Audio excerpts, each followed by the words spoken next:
Hello, welcome everybody to the Boost Your Nonprofit's Impact with AI-powered strategic planning webinar. We've got a number of attendees in the webinar, so we're going to go ahead and get started. I'm going to go ahead and share my screen and we'll jump right into this. The webinar is being recorded, so we'll be able to share that recording later if you're interested or if you want access to anything that we go over today. Awesome. Okay. So, my name is Mike Burns. I'm the CEO and co-founder of StratSimple. And my story that brought me into this is my background is in enterprise technology. And I led the technology for a large privately held company for the last 20 years or so for two different companies. But about 6 years ago, I got really involved in starting to volunteer in service leadership positions with nonprofits, both small nonprofits and fairly large ones. I'm currently the board chair for a $20 million nonprofit in Northeast PA, which is MFHS. And I got a lot of my learnings and experience for being on that board for the last 6 years and growing through it. So happy to share with you what we're doing today, but our goal and why we put this together is our mission is to lower the cost and improve the results for nonprofits. And we're going to walk you through that. With me today is Michelle. I'll let her introduce herself. Hi, everybody. I'm Michelle McGowan. I am a faculty member at King's College in Wilkes-Barre, Pennsylvania, and the program director for the Master's in Healthcare Administration program. I teach in numerous courses. One of them includes strategic management. So prior to joining academia, I had positions in the hospitality and insurance industries. But it's being involved with nonprofits over several decades that's brought me to the table here today. I've served on numerous boards and I've seen the challenges that nonprofits face when it comes to getting effective and cost-effective strategic management. So that led us to form a Commonweal Consulting Group. So as a consulting group, we're dedicated to magnifying the impact of nonprofits' missions, and I'm excited to be able to share with you today. Awesome. Thanks, Michelle. All right, so here's what we're going to cover today. Why strategic planning matters, and then our 3 steps for what we see as the right way to build a strategic plan. Many of you have probably seen this quote before, or from Benjamin Franklin, but change is the only constant in life, right? So one of the things that I put this here for is you only need a strategic plan if you're in an environment that's changing. If you're doing the same exact thing you were doing 20 years ago, and you're going to be doing the exact same thing 20 years from now, this presentation is probably not for you. But I suspect no one on this call can honestly say that's the position they're in, right? Change is a constant for all of us. And that's what strategic plans are really about. Actually, this is an AI-generated image I put together specifically for this, but it's sort of, as we talk with nonprofits, it's sort of the mental imagery that so many people have, which is you do a strategic plan, you put it in a 3-ring binder, you put it on the shelf, and it largely gets ignored and unused until it's time to do another one. And that is such an enormous waste of money and an enormous waste of time for everyone involved in putting that together. And that's what we're here to try to help make better and to teach you a better way to approach it. So 3 to 5 year plans don't work. That is our thesis and why we've built StratSimple, which is the world is changing too fast for that to apply. So here's the interesting little chart I have up on the screen. This is the pace of technology. There's a lot of changes in the world, from political to demographic to technology. Right? All of them can affect what your organization needs to do, but this is just a good visualization. So the way to look at this graph is when electricity came onto the scene as the biggest new innovation in the world, it took 45 years for 25% of the population to adopt it. It's a long time. Cell phones took 15 years.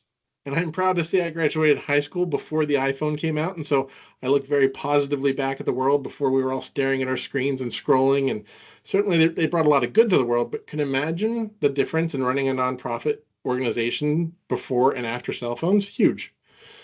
AI came onto the scene, used by 25% of the world's population within 3 months, right? So the pace of change is increasing and increasing. If you feel things are moving faster, it's not just you, they actually are. All right, so let's dig into this a little bit more. Pretend that you started your 5-year strategic plan in January of 2020. Many organizations did. The world did not help. 3 months later, COVID hit the scene, right? So all of your preconceived notions on what was going to happen, throw them out the window. That plan is in the 3-ring binder on the shelf. Everyone knows that, but if you think, that wasn't the only situation like that, right? We had a change of administration in the beginning of 2021, which changed funding priorities across states and federal governments. That's a big source of revenue for a lot of nonprofits. We had the supply chain crisis. I don't know how your organizations were specifically impacted, but I can tell you the one I was in, massively impacted, right? We couldn't even get the products we needed to serve our customers. We had baby formula shortages.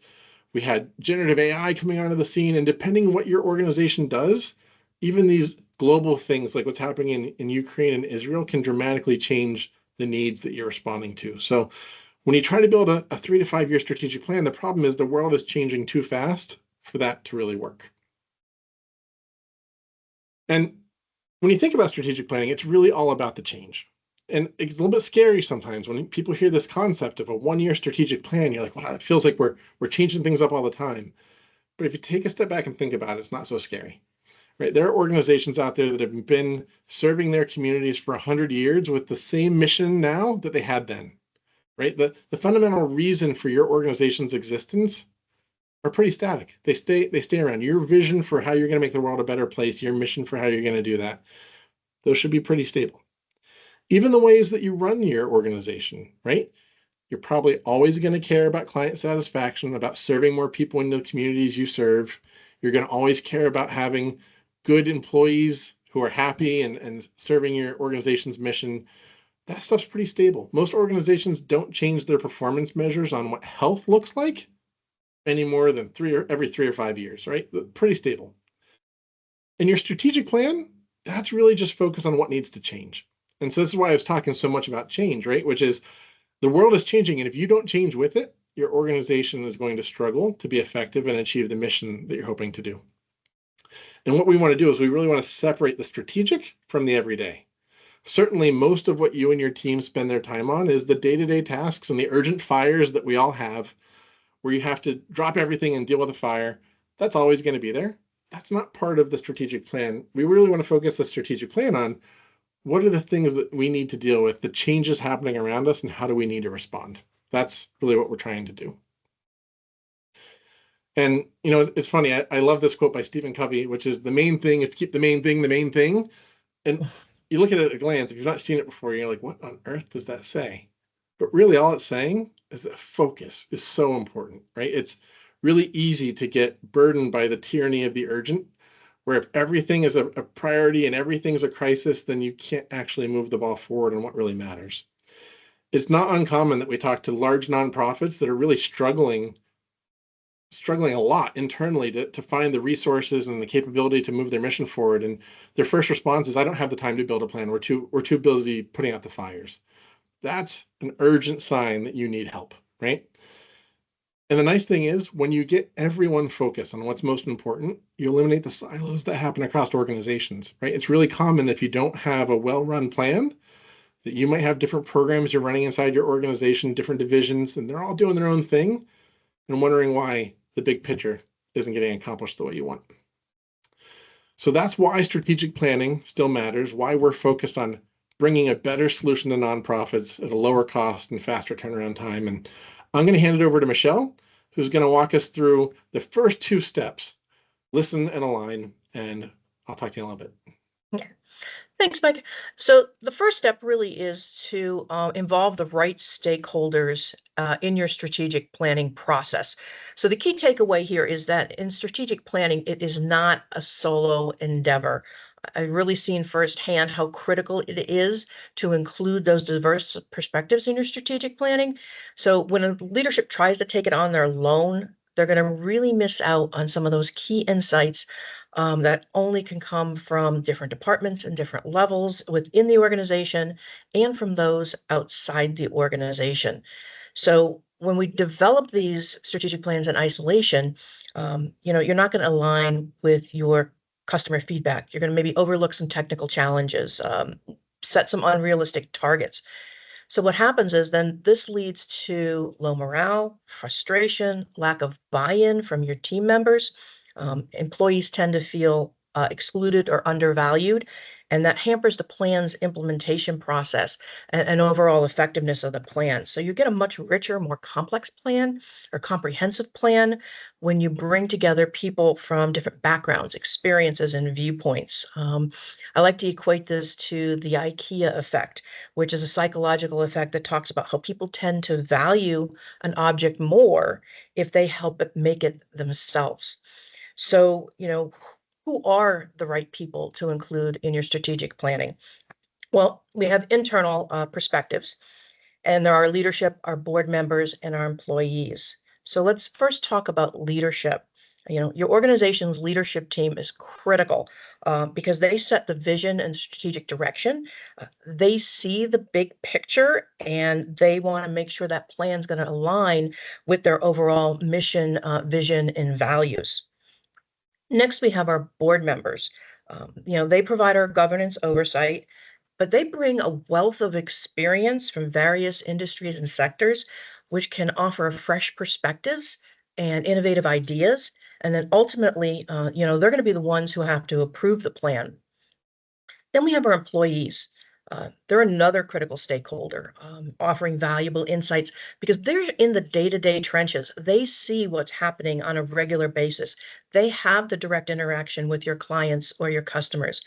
So they can identify those practical challenges and opportunities that might not be visible at that senior leadership level. So involving your employees, as I mentioned, also fosters that sense of engagement and ownership, takes care of that IKEA effect. Then we move to our external perspectives and strategic planning. Our clients, our community partners, our funders, and our government representatives. Our clients, they can provide firsthand experience and feedback on their services. Understanding their needs, their preferences, their pain points can guide your strategic priorities to help you, make your organization more customer centric. What we think might be the issues that our clients are facing, when we start asking them, we get a completely different story. So we want to make sure we're focused on the right initiatives. Sometimes we tend to forget our community partners.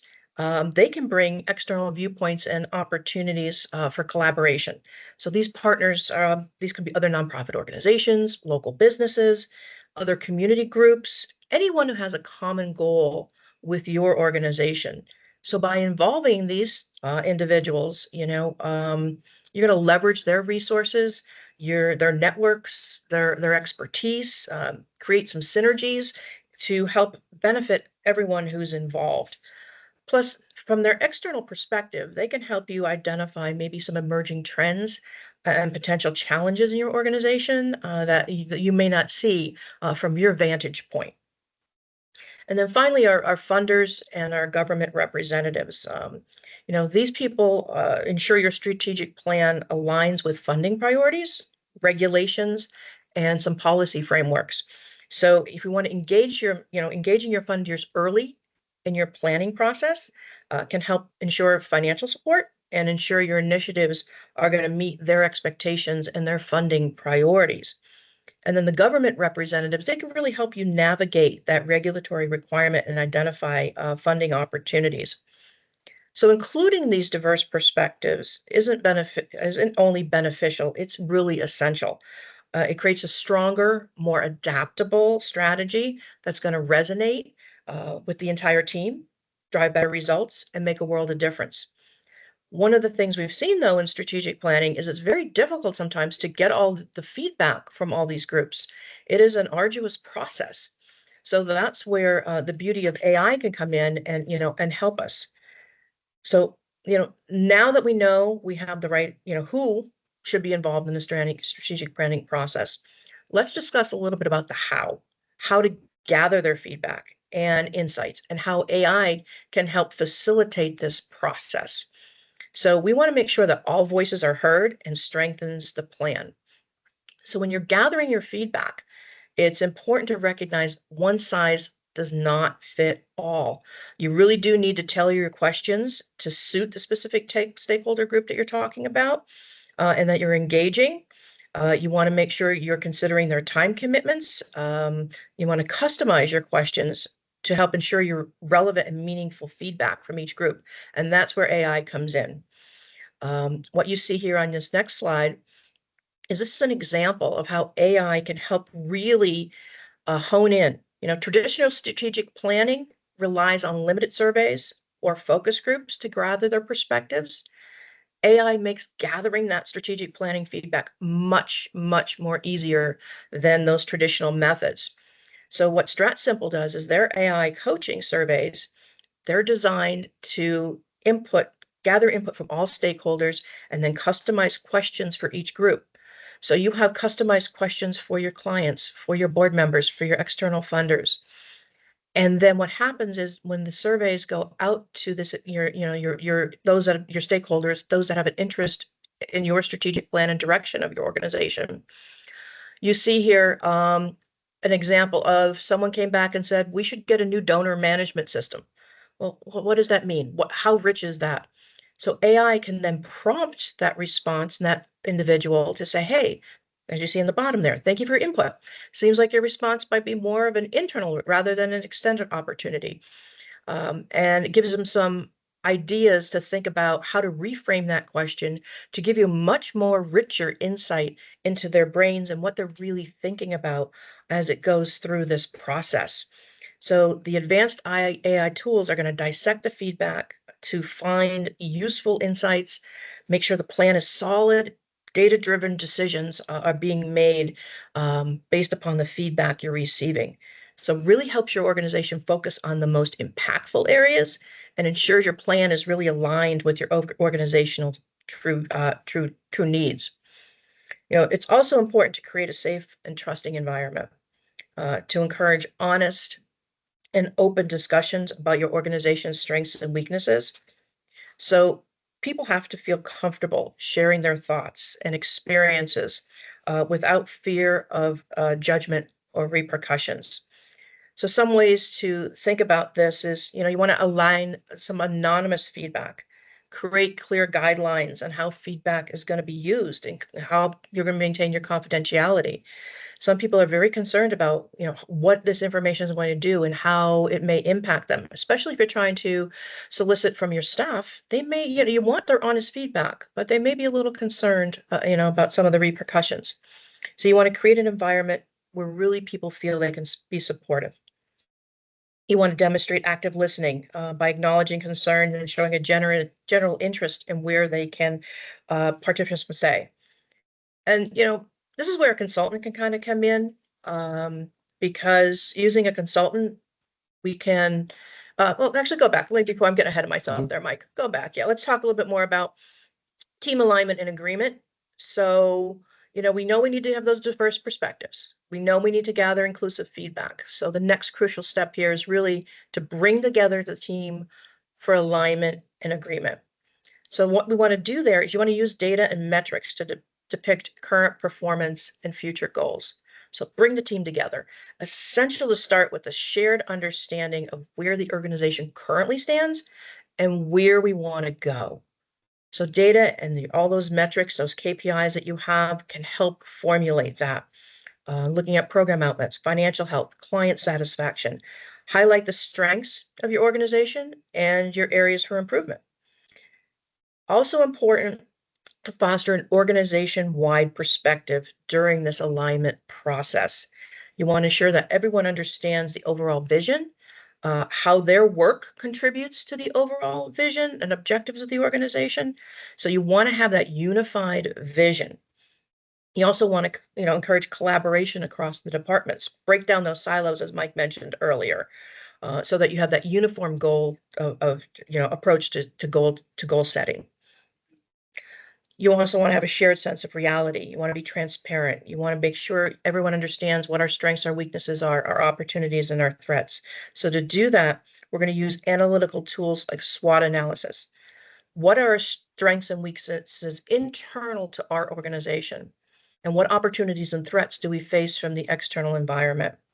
So to accomplish that, you can also use what's called a pestle analysis to help you identify those opportunities and threats: political, economic, social, technological, legal, and environmental factors.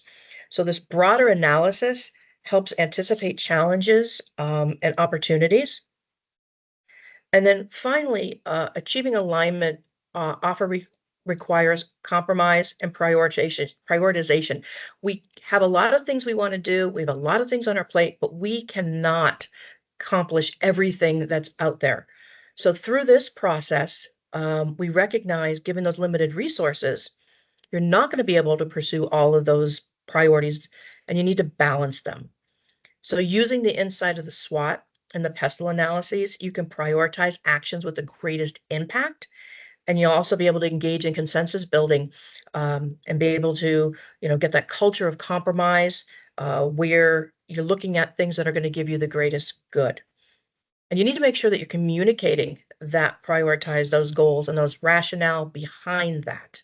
So it helps make sure that everyone is working towards the same objective. So bringing together the team for alignment and agreement is really crucial for successful strategic planning. So I'll make sure that all stakeholders are committed to the plan and understand it. So with that, you need sometimes, it's best to bring in a consultant. Bringing in a consultant offers, several advantages. External perspectives and expertise that you might not be available internally. Experience working with other organizations, so they can bring those experiences and provide best practices and frameworks and tools to enhance your strategic planning process. Also facilitate discussions and helping to ensure that diverse perspectives are heard and considered, creating that safe environment. Can also help you manage the planning process. It allows your internal team to focus more on the day-to-day operations and responsibilities. And I think that's where a lot of times we see organizations and executive directors and leaders trying to do the strategic planning on their own because they don't want to pull their employees away from those day-to-day operations. And then, also it can provide an objective viewpoint, which can, be valuable in identifying and addressing potential blind spots and biases, those fresh eyes and those new ideas. So with that, I'd like to turn it over to Mike. Awesome. Thank you, Michelle. So great job. Covered really the first two steps where you have to listen to everyone. This is not a thing you do in silence. Get everyone aligned on the same page. And once you have a shared view of reality and you know what to do about it, how do you put together an action plan to actually get it done? Right? And so what StratSimple uses is a goal planning framework called OKRs. And I know you're thinking another acronym, right? But this is not something StratSimple created. This OKRs, if you're not familiar, is the most popular goal planning framework that exists. It's about 20 years old at this point, started in the for-profit world and is quickly growing into the nonprofit world very quickly. And if you're not familiar with it, just a real quick intro. The way this works is you end up with objectives, which are inspirational statements, the kind of thing you'd put in like a marketing newsletter to your community, right? Gets people excited about what you're trying to accomplish. Underneath that, you have key results. These look a lot like SMART goals, very specific, time-bound, measurable goals. And the big part of OKRs is they try to get you away from being focused on activity and start getting you focused on outcomes. And we all know that's a really big trend that's happening in the nonprofit space anyway. A lot of funders and grant writers, they're focused on outcomes too, right? And so OKRs are a really natural transition into giving the data to those funding sources that are looking for that sort of data. So we have the objective, we have 3 to 5 key results. And yes, you can track some activities. At the end of the day, it's important to have a top level to-do list of here are the major projects that have to happen for these things to get done. But I'm going to give you a little bit more of an example. So as you think about OKRs, we talked about the fact that there's 3 to 5 key results, but there's actually only 3 to 5 objectives too. And this is such an amazing part of OKRs. In my past life, I worked for an organization that when I joined, they had 42 top priorities. And let me tell you, if you've got 42 top priorities, you don't have any priorities. Everyone's just scrambling, trying to get as much as they can done, completed. And that's not the environment that actually helps anyone get the mission accomplished, right? So by forcing this prioritization process, like Michelle talked about, getting people to focus on what's most important, it drives focus. The other thing is when key results are set up, they're very measurable. And if the way it works is if all of the key results are met, then the objective must be accomplished. So it gets rid of the sort of squirrely, undefined, what did we really mean when we said this was our goal? We get very concrete, very clear. If we do these things, the goal is done. It gives amazing sense of alignment to the team. And we keep on saying it, but it's a major problem, especially in nonprofits, which are complex organizations. It's very frequent that we hear about problems inside an organization where, You know, an organization maybe has affordable housing and childcare programs, and they're united under serving a certain community. They don't talk. They don't know what each other's working on. They don't know where there's opportunities for synergy or where to help each other. By providing transparency across the organization, everyone can rally behind getting the big, most important things done. And there's accountability. Every key result, every objective has an owner, right? And as you grow in an organization, you can actually have these OKRs at the program level too, and then you align them to the top, and it makes sure that everyone stays on the same page. So just one more sort of view on OKRs. If it's not clear what we're talking about yet, one of the best ways I like to explain it is to think about our human body. So leave your nonprofit to the side for a second, think about yourself. We have KPIs just like an organization does, right? So if you go to your doctor, there are certain things they check every time you're in there. Your blood pressure, your weight, your body temperature. Why do they check that? Because it's an indicator of your overall health. It's always been an indicator of your overall health, and it always will be.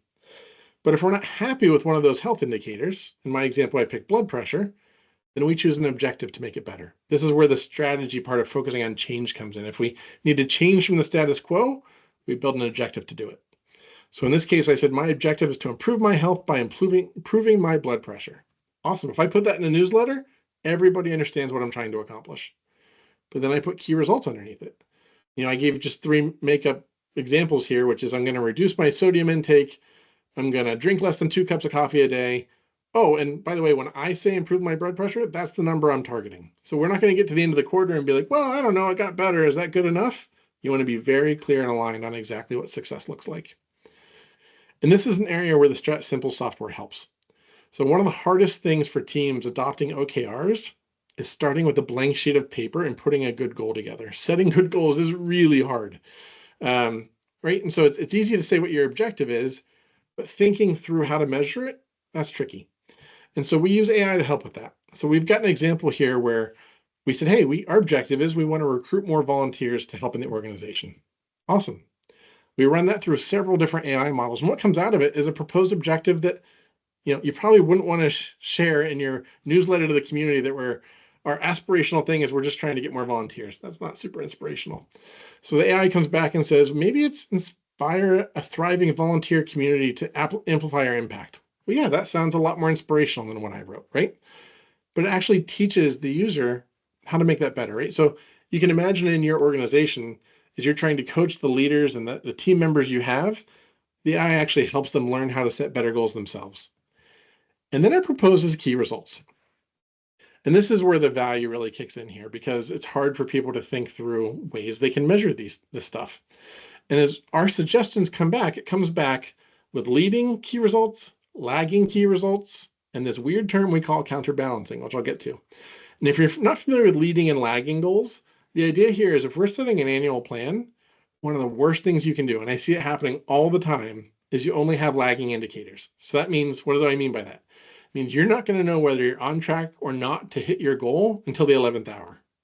If you're starting your goal in January, you get to November 15th and go, doesn't look like we're going to hit it. It's a little bit too late to do very much about it. You've taken a lot of options away. So what we want to do is we want to have leading indicators that out of the gate, we know if we're making progress and doing the stuff that's going to generate the outcomes we need. That's a leading indicator. So what's this counterbalancing thing?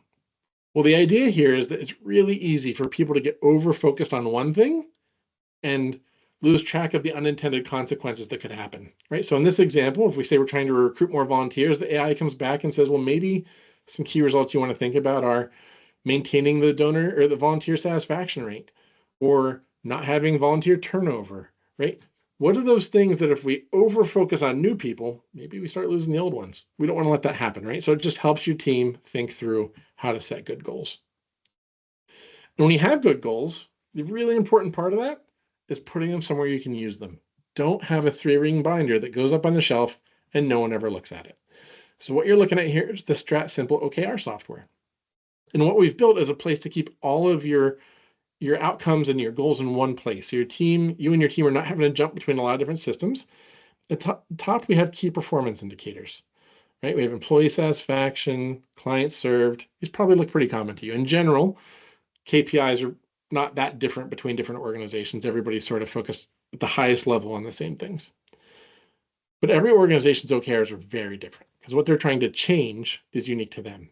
And so the way to look at this is this big blue bar as an objective for this organization, right? And elevate the empowerment and community inclusion for adults with support needs. This is a make-believe nonprofit that helps adults with intellectual disabilities find employment. And in this make-believe organization, they came up with 3 key results: to train partner orgs, to achieve increased service utilization rates, and to expand services to more adult clients. And they've agreed as a team, this is the alignment part Michelle talked about, that if those 3 things are done, then this goal is met.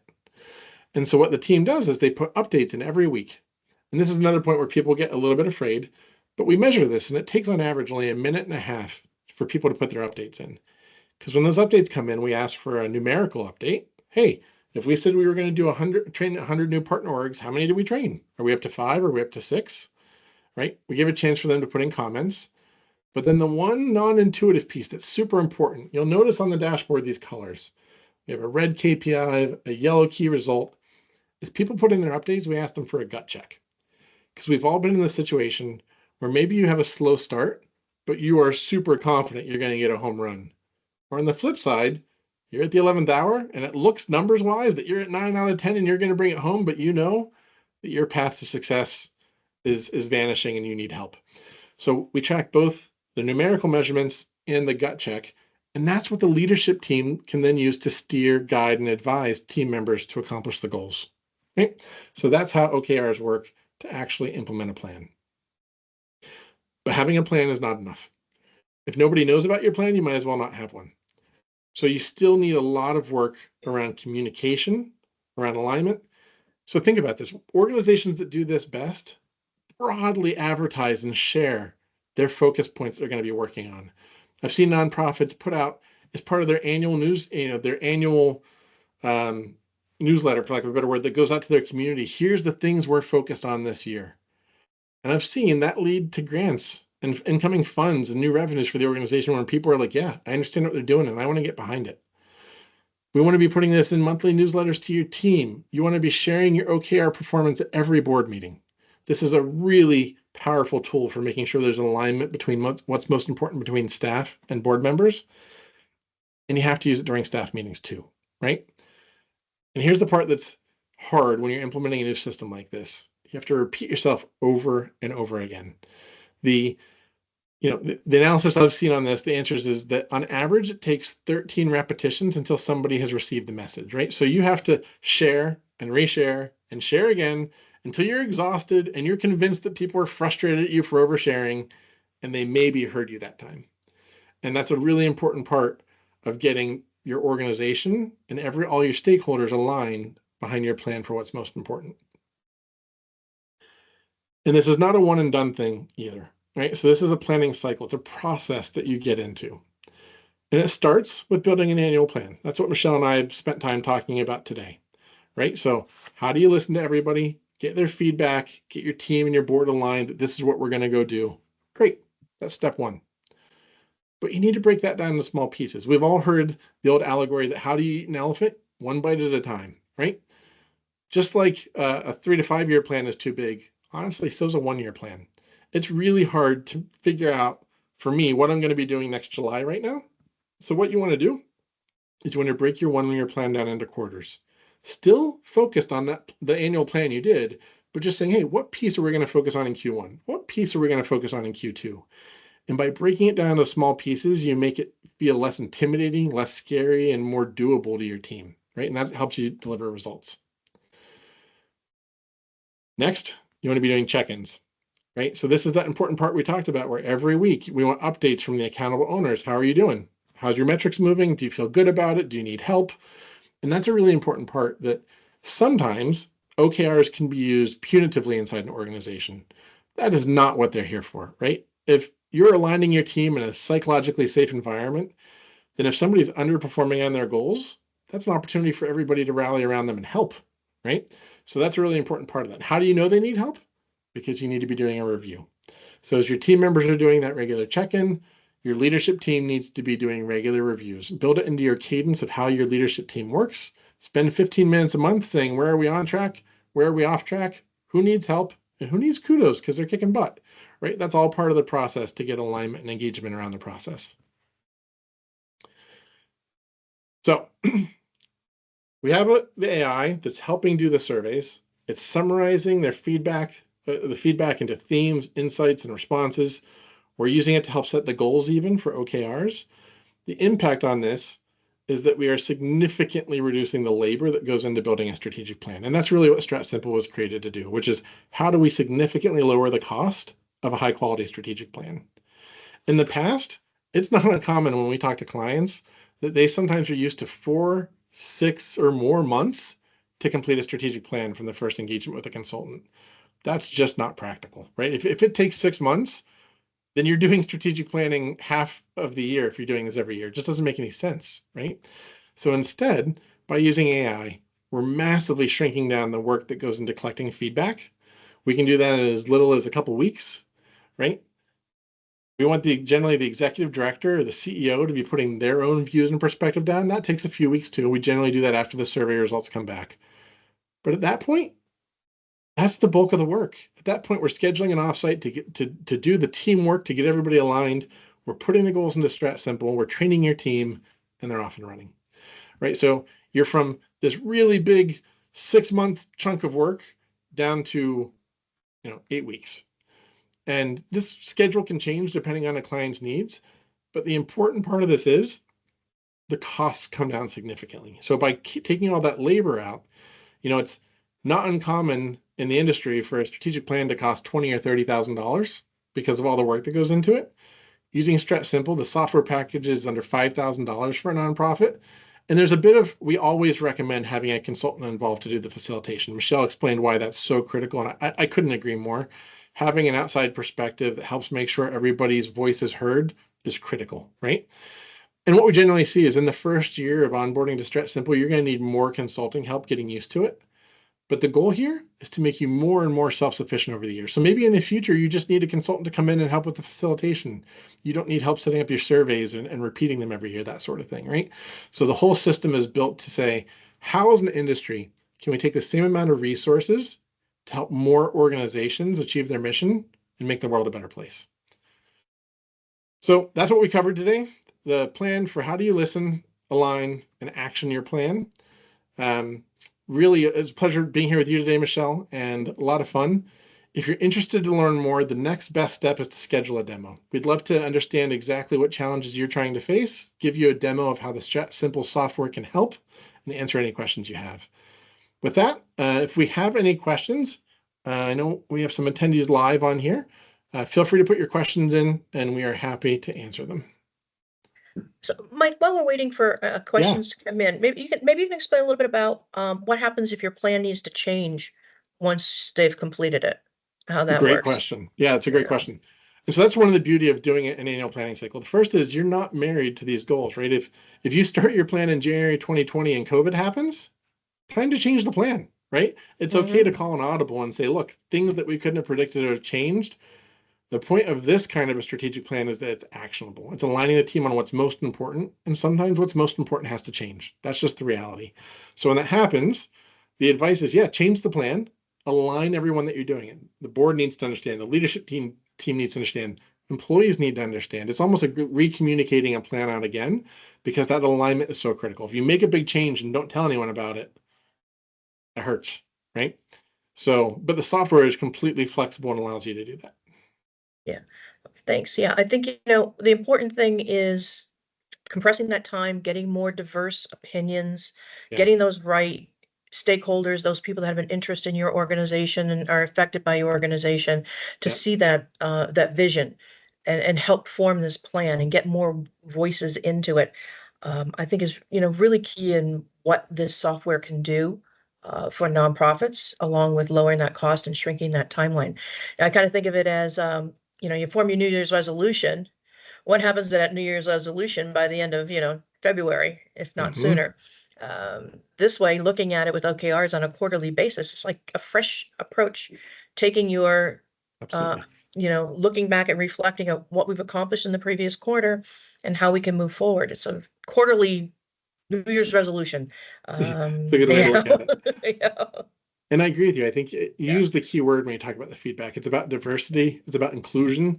You know, there occasionally we talk to nonprofits that when they do their strategic planning, it's just the executive director by themselves. That's a recipe for disaster. But on the other side of the spectrum, we've heard of situations where the board did it by, they're not going to be the ones executing the plan. So how does that make sense for the board to put the strategic plan together by themselves? Right? It's a shared effort where everybody's voice needs to be heard, and that's really how you get alignment. And I just want to make sure that, everybody, you mentioned it, but it bears repeating again, that when you set these goals, they are not tied to the individual's performance. Absolutely.